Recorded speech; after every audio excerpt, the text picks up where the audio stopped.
I'm joined now by Avik Roy, who was the healthcare advisor to Mitt Romney's presidential campaign, who tweeted today that if the Senate bill passes, it'll be the greatest policy achievement by a GOP Congress in my lifetime.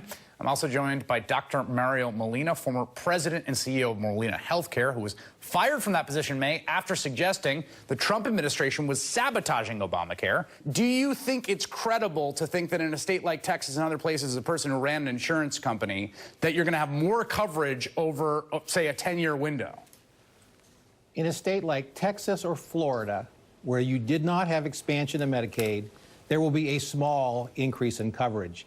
But remember, overall, across the country, tens of millions of people are going to lose their insurance. So to give a tax cut to 3 million people, we're going to take insurance away from 20 million people? That doesn't sound like an American concept to me. About the fact the status quo is dead, it's dying, it's gone. You worked in the insurance industry. Is that true? No, I don't think that's true. I think that the Affordable Care Act has provided a lot of insurance coverage for a lot of people. The instability in the marketplace right now has largely been generated by Republican actions, especially the issues around the cost-sharing reductions. These things could be fixed. And I agree with the previous speaker. You know, we need to fix the exchanges, but what we're going to do is we're going to gut Medicaid.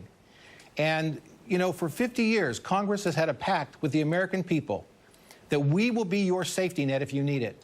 And that's going away. And that is a huge change. So for a vocal minority that are upset about increases in premiums in the marketplace, millions of people are going to lose their coverage. This bill is even worse than the House bill. If the House bill was mean, this bill is cruel and heartless. Do you think, Dr. Molina, that fewer people will have health insurance, say, 10 years from now if this bill passes?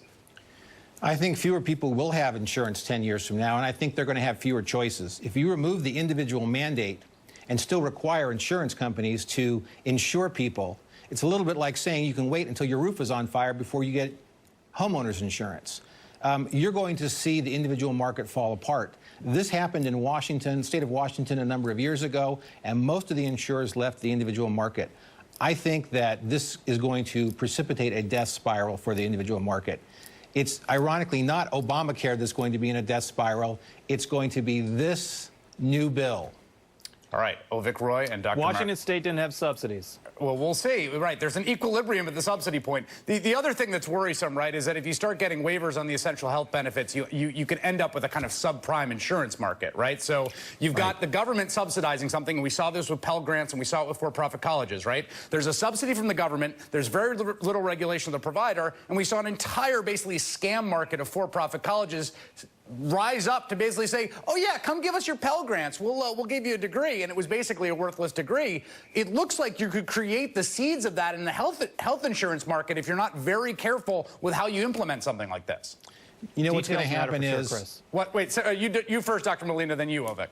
What I'm worried about is going to happen is that with the loss of the essential health benefits and the changes in the tax credits, so they're actually going to be less generous than the subsidies, the value proposition in the future for health plans is going to be crappy care at a convenient cost. Right. Avik. Yeah, totally disagree with that. I think you're going to see premiums go down relative to prior law. You're going to see deductibles go down. You're going to see more access, more choice, more competition, and more stable markets, which are going to be very important for the long term. Well, I would say this. If this thing were to pass, Lord, would I hope that the Avik's vision is correct. But I also think that if he's wrong, then people are going to pay a price. Avik Roy and Dr. Mario Molina, thank you both. Thank you. Thanks, Chris.